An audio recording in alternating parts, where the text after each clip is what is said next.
Astronauts embark on a mission to search for a missing spaceship, but they have no idea what inexplicable nightmare awaits them. Hell is only a word. The reality is much, much worse. At the beginning of the movie, we learn that the first colony on the moon was established in 2015. In 2032, humans began mining valuable resources on Mars, and in 2040, the first research starship, the Event Horizon, was launched to determine the boundaries of the solar system. However, while near Neptune, the ship stopped transmitting signals, becoming the most significant catastrophe in space exploration. The main action of the film takes place in 2047. We witness a disturbing dream of Dr. William Weir, the designer of the vanished starship, in which a disfigured person screams in horror on the empty ship. The agitated man wakes up on a space station orbiting Earth. He looks at photos of his wife, Claire, who took her own life, and expresses how much he misses her. He then gets ready and soon receives a message from the main ship. Meanwhile, we find ourselves on the vessel Lewis and Clark, which is on a top-secret search and rescue mission. Captain Stark's assistant, Pilot Smith, and engineer Justin reluctantly prepare for liftoff. However, Captain Miller emphasizes the importance of the operation and, together with technician Cooper, ensures the functionality of all control systems. Dr. Weir arrives on the ship and tries to talk to Captain Miller, but he has no time to listen. Dr. Weir realizes that the captain is not pleased with his presence. Then the man is prepared for the flight. Medical technician Peters and Dr. D.J. administer the necessary injection and place him in a cryogenic capsule to protect him from the ion drive's effects. Claustrophobic?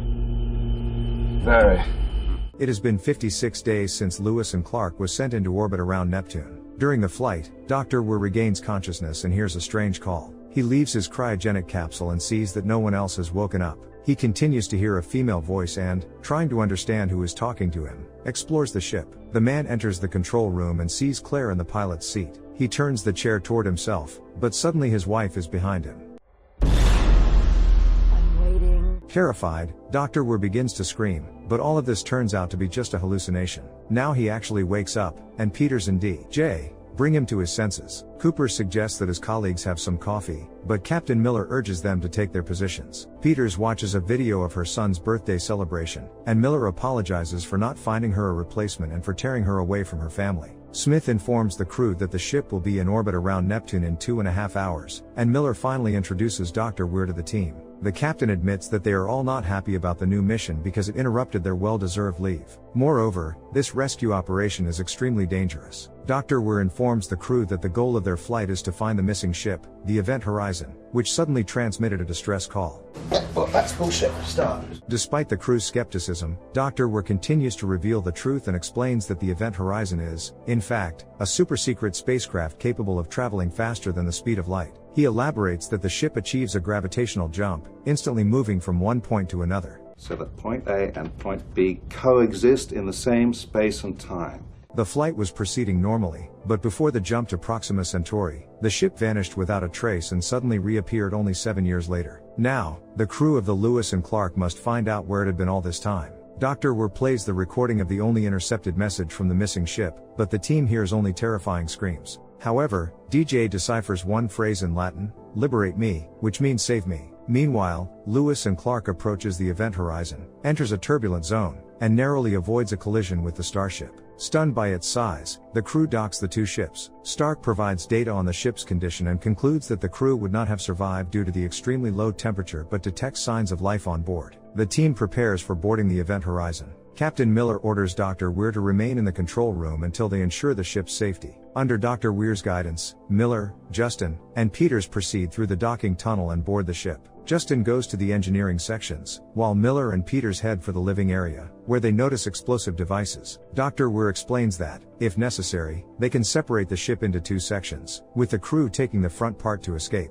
Peters discovers numerous red marks in the crew quarters and starts to examine the ship's log when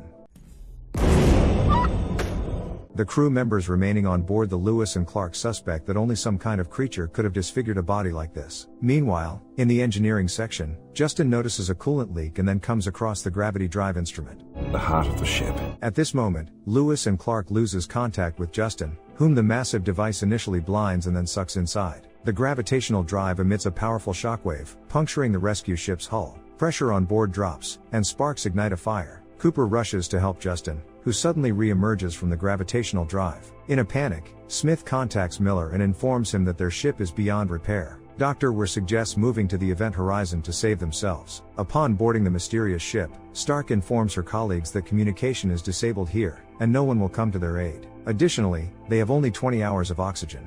DJ and Peters examine Justin, who is in a catatonic state, and they are not sure if he will wake up. Shocked, Cooper tells Miller and Dr. Weir that the core, which engulfed Justin, momentarily turned into a liquid and then solidified again.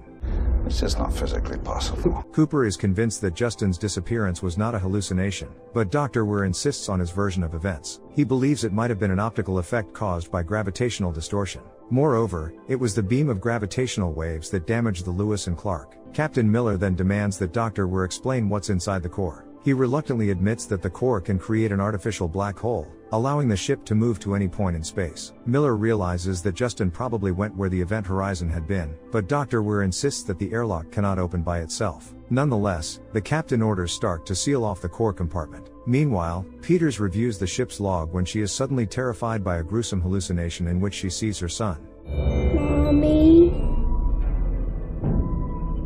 The vision vanishes when DJ distracts her and asks if everything is alright. Coming to her senses, Peters shows Miller the last video recording in the event horizon's log, when suddenly the power goes out. Dr. Weir and Miller rush to the core to investigate the power failure, but at the same time, Justin's body begins to convulse violently.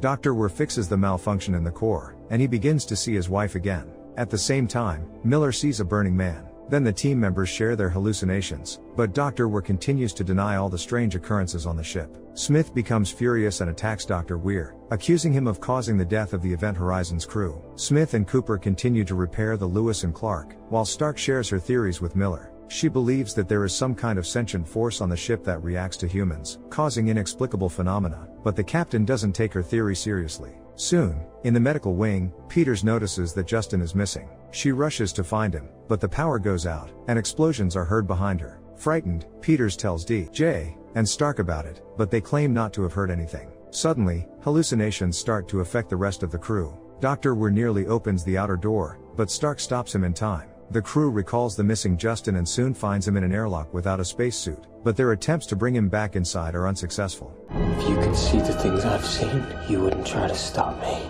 Despite Peters' pleas, Justin opens the airlock, but he suddenly begins to plead for help. Miller rushes to his aid, but letting Justin back in is impossible, as it would cause decompression throughout the entire ship. Finally, the external door opens, and Justin, torn apart from within, is expelled into the open space. However, the captain manages to grab him and return him to the event horizon, and DJ miraculously saves his life. Meanwhile, Stark reports that there is only 4 hours of oxygen left on the ship. We've got to find out what happened to the other crew before the same thing happens to us. Soon, Miller begins to experience hallucinations again.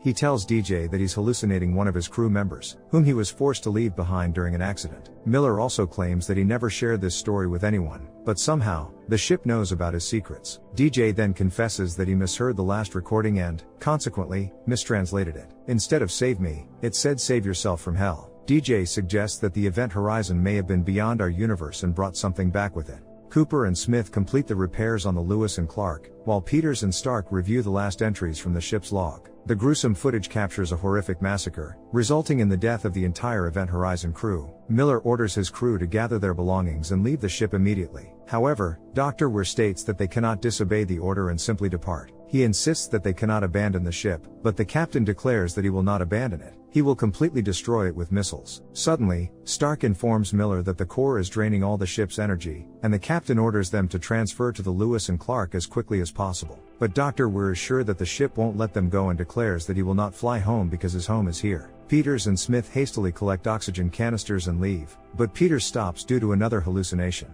She sees her son rising into the core and goes after him, getting trapped in the process. Peter's lifeless body is discovered by the shocked Dr. Weir, and at that moment, he once again hears the voice of his wife, Claire. He apologizes for letting his work interfere with their relationship, to which Claire offers him to stay with her. All of this finally drives Dr. Weir to madness, and he gouged out his own eyes and became an embodiment of the evil that has taken hold of the Event Horizon. Smith notices Dr. Weir's strange behavior, and Miller reports that he took explosives and transferred them to the Lewis and Clark, but it's too late to leave now. A few seconds later, the ship explodes. Smith dies instantly, and the explosive force throws Cooper, who was on the ship's hull, into the open space. Cooper decides to detonate his oxygen tank to get back to the ship. Miller contacts DJ and tells him that the Lewis and Clark is gone, and Smith and Cooper didn't make it. The captain warns about the danger and insists that all of this happened because of Dr. Weir. DJ promises to deal with Weir, but at that moment, the blind Dr. Weir disarms him and throws him aside with inhuman strength. Then deranged Weir kills DJ by vivisecting him. Miller rushes to help DJ, but is confronted with a shocking sight.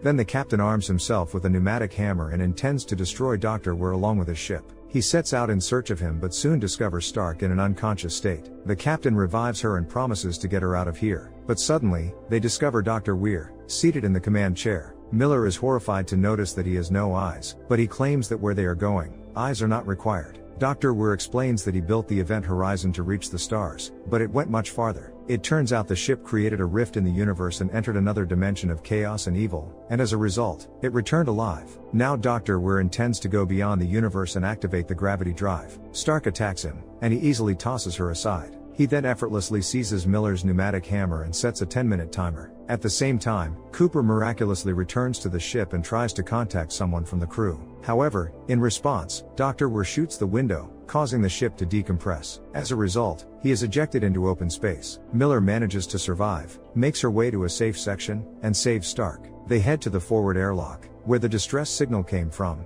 and encounter the surviving Cooper. Then the captain notices the timer and realizes that a gravity jump awaits them in 7 minutes. Stark claims that only Dr. Weir knew how to disable it. Then Miller has an idea. He decides to blow up the corridor, detach from the ship, and fly away in the front section, using it as a lifeboat. He goes to manually activate the explosives, while Cooper and Stark activate the emergency beacon and prepare for the flight. However, as the ship gains speed, it suddenly begins to fill with red liquid.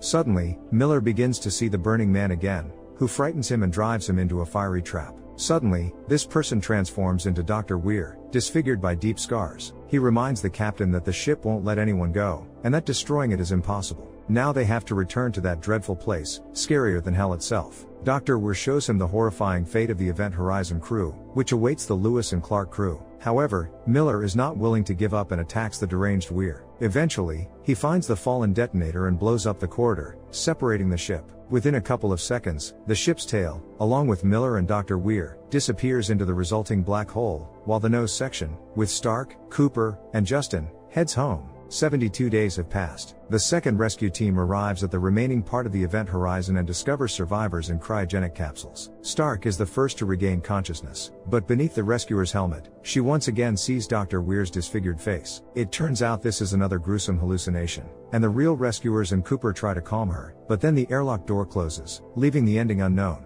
Do you think the nightmare of the surviving crew members is over? Or will the unexplained force truly not let them go and drag them into hell? Share your thoughts in the comments, and don't forget to like and subscribe to the channel. See you in the next video.